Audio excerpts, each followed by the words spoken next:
The phone rang, and I trembled at the sight of an unfamiliar number. I almost let it ring endlessly, but something compelled me to answer. The voice on the other end was unmistakable, even though it had been years. "Aaliyah, it's Hannah," she said, her tone formal but mixed with something I couldn't quite pinpoint. "Hannah," I replied, trying to steady my voice, but my heart was already pounding. What was going on?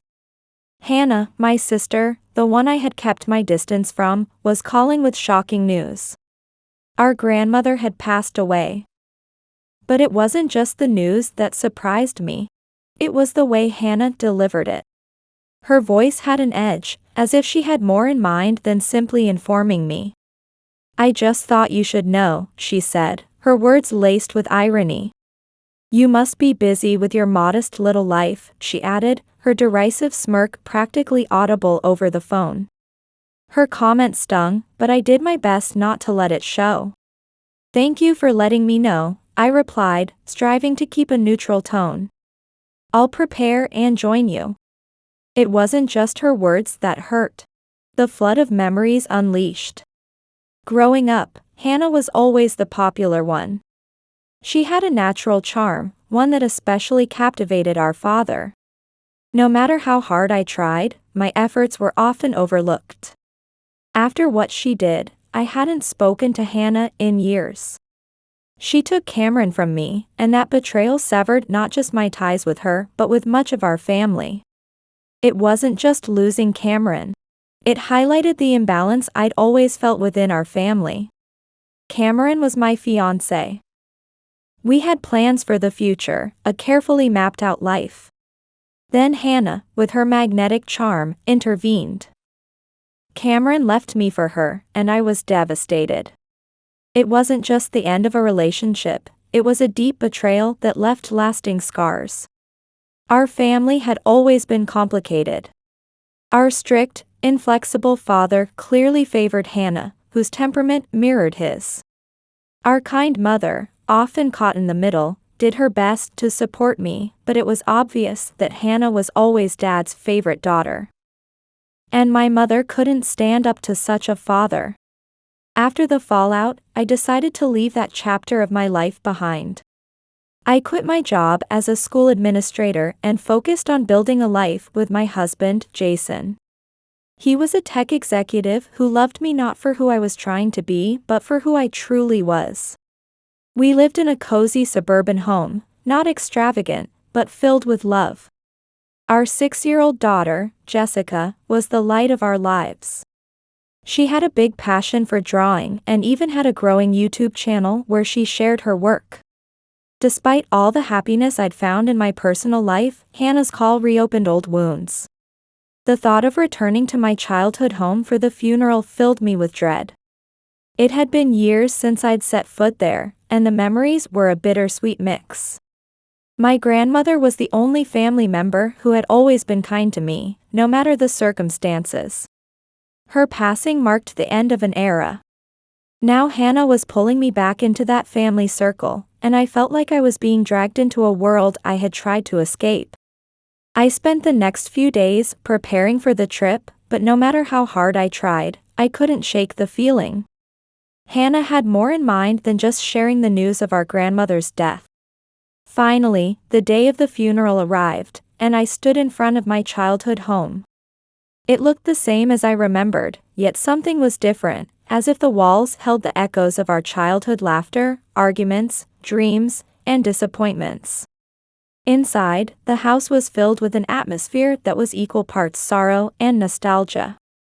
I saw familiar faces, some covered in grief, others wearing expressions that didn't seem entirely genuine. As I moved through the crowd, my eyes landed on Hannah. As always, she was surrounded by people, commanding all the attention in the room. With the same grace and poise I remembered, her charm seemed to magnetize everyone around her. Watching her, I felt a deep unease. Even after all these years, it seemed nothing had changed between us as sisters. We were still trapped in the same rivalry, playing the roles we had assumed since childhood. During the funeral, as tributes were being given, Hannah managed to approach me. "Aaliyah," she said with a smile that didn't reach her eyes. "It's been a while." "It has," I replied, forcing a smile as I tried to suppress my emotions. "How have you been?" "Oh, well," she answered, her voice tinged with a sweetness that didn't feel genuine. "Life has been interesting." I could hear the subtle challenge embedded in her words. The old competitive tension between us still simmered beneath the surface.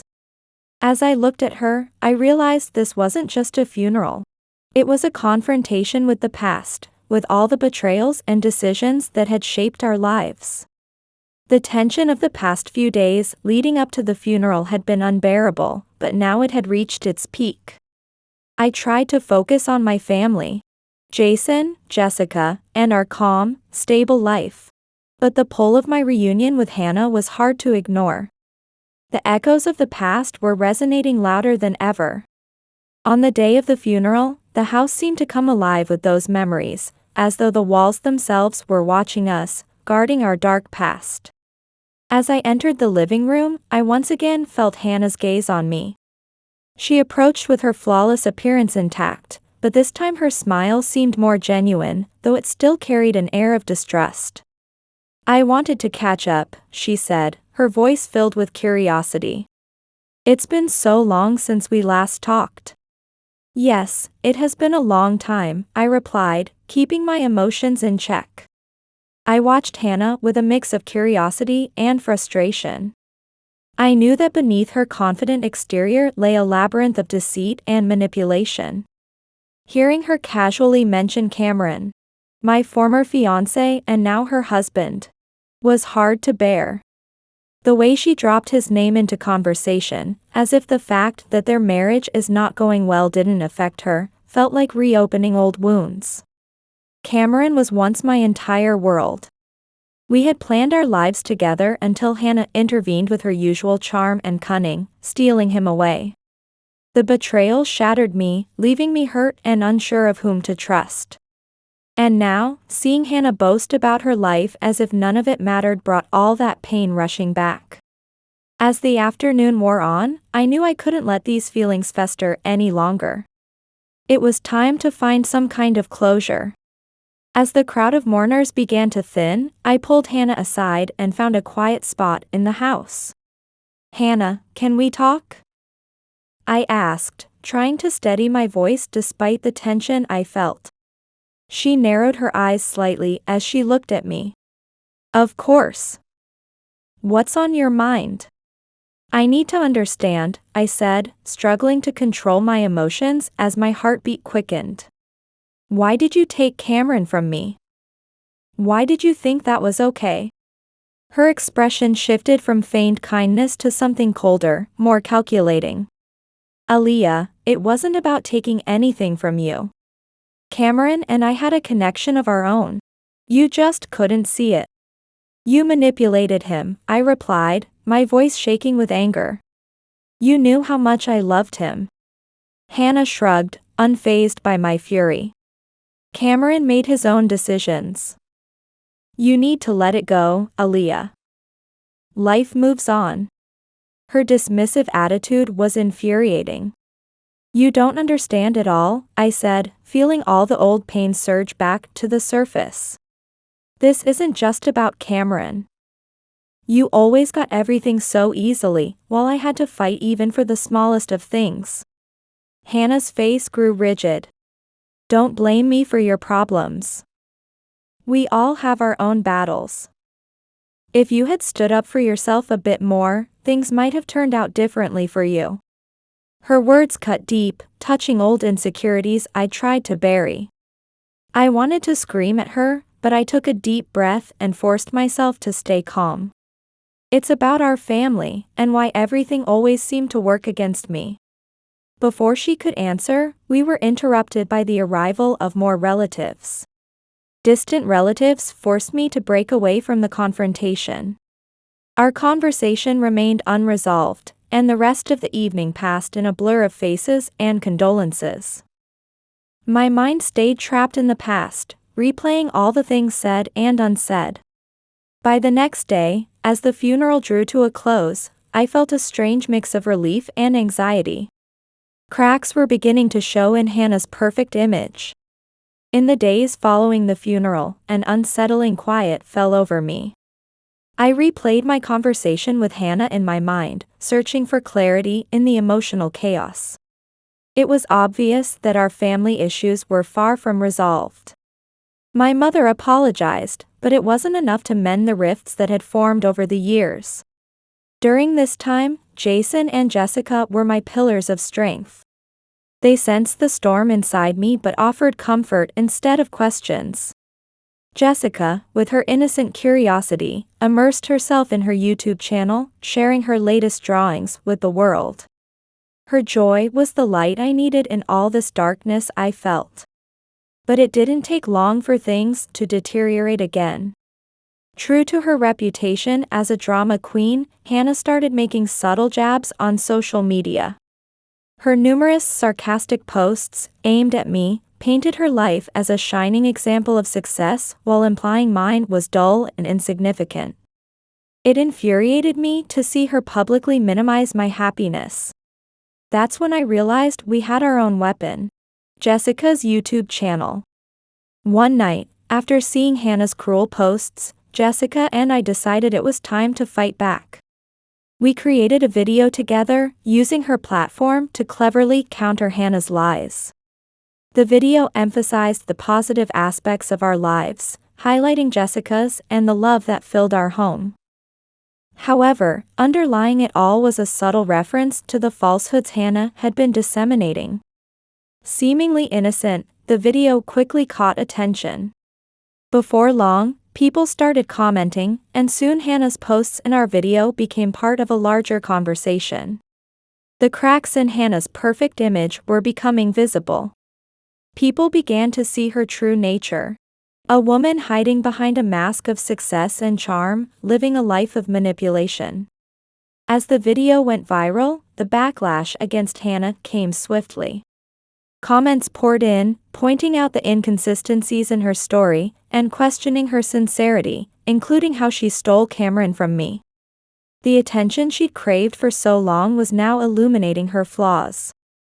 Meanwhile, Hannah's personal life started to crumble. Cameron, already struggling after our confrontation, made a serious mistake at work. The pressure became too much, and he lost his job as a software engineer. Professional and personal stress took a toll on him, and not long after, Hannah made a dramatic decision. She filed for divorce, and their son was caught in the chaos. The perfect life Hannah had worked so hard to display was collapsing around her, and I couldn't help but feel that the truth was finally coming to light. I watched Hannah's life fall apart before my eyes. Her privileged world was crumbling. The final blow came when her son, Christopher, was placed in foster care due to the unstable situation.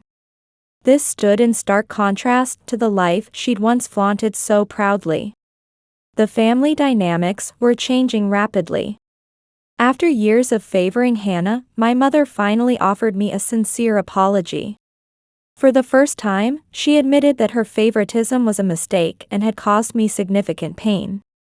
"I'm sorry for everything, Aaliyah," she said with emotion in her voice. "We should have valued you more. I now understand the hurt we caused." Her words were genuine, and I appreciated them, but the wounds inflicted over the years could not be easily erased. Her apology was a step toward healing, but the scars remained. I decided to maintain a distant relationship with her. My focus now was on what truly mattered: my own family, their happiness, and our well-being. As these truths came to light, Jason and I decided it was time to take a break from all the chaos. We planned a fun outing to an amusement park, giving Jessica a chance to enjoy herself and us an opportunity to reconnect as a family. It was a beautiful reminder of life's simple joys, the love we shared, the laughter, and the bond between us. That trip was exactly what we needed. It allowed us to step away from the drama, refocus, and reminded me how fortunate I was to have such a supportive family. That day, as we enjoyed the rides and the carefree atmosphere, I had a realization. The past held shadows, but the future promised light. Hannah's downfall and my family's apology brought me a sense of closure. The journey wasn't entirely over, but I was ready to embrace the present and look forward to a brighter future. In the weeks following the family trip, a deep sense of peace enveloped me. The turmoil that had once dominated my life was finally beginning to fade. Watching Jason and Jessica, I realized how much we had grown through the challenges we had faced. Seeing Hannah's downfall was difficult, but it served as a warning about the consequences of envy and manipulation. Her attempts to undermine my life had failed, ultimately leading to her own undoing. The divorce, her son's placement in foster care, and the collapse of her reputation were harsh but inevitable outcomes of the choices she had made. Cameron, once a central figure in my life, was now just a memory. He too struggled after losing his job and found it hard to recover, but I felt distanced from his difficulties. My focus was entirely on my own family and the life we had worked so hard to build. Jason and I continued to nurture our relationship, finding strength and comfort in each other. Jessica thrived in her creative projects, and her YouTube channel remained a source of joy and positivity in our lives. Watching her grow, express herself, and find happiness reminded me every day of what truly mattered. The experiences of the past taught me valuable lessons about resilience, forgiveness, and the importance of standing up for myself. Healing those wounds required more than time. It required understanding and a willingness to let go of long-held grievances. Looking back on everything that had happened, I realized that the pain of the past had strengthened the bonds within my own family. Jason, Jessica, and I had become closer than ever, and the challenges we had faced together deepened our love and mutual gratitude. We found comfort in the small, everyday moments that brought us joy. Jessica's drawings, Jason's quiet support, and the peace that now filled our home. As the seasons changed and summer gave way to autumn, I began planning a new project. I wanted to transform everything I had learned into something positive. I decided to start a community initiative to help families overcome conflict and build stronger relationships. It was a way to use my experiences to support others facing similar challenges. With Jason standing beside me, Jessica's laughter filling our days, and the community project taking shape, I knew the future was ours. The strength of the bonds we had built through love and resilience would guide us through whatever obstacles came our way.